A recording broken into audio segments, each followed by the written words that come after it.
Karong buntaga guys. Na ako ipakita sa inyo ha guys.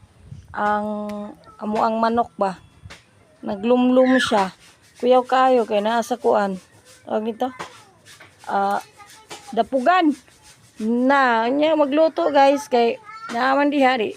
Dali ra ni kay maluto ni yang kuan.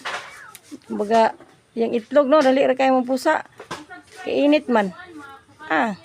Pakita ko sa inyo guys ha. Ano guys. Yan siya gilid sa abuhan guys. Ayan ang abuhan na mo guys. Oh. Na diha may magluto guys. Ala na po siya diyan oh. Naglumlum. Namanuhit ni siya lang guys. Tanawa guys ang itlog dagang kaayo. Wow. Ayan guys. Ayan na. Siguro na mga pila ka adlaw guys. Musa na siya guys.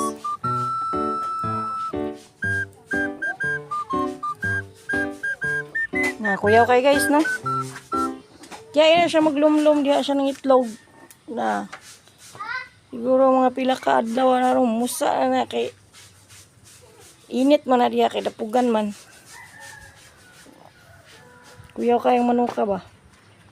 Ikaw na ng manuka na delikado. Delikado na unya guys. So mabutang sa kalahaan ang iyang mga itlog ba? Pagulay sudan. Pagulay sudan guys. Unya tarawa. Pagulay sudan ko. Ano ko na ba? Secret lang.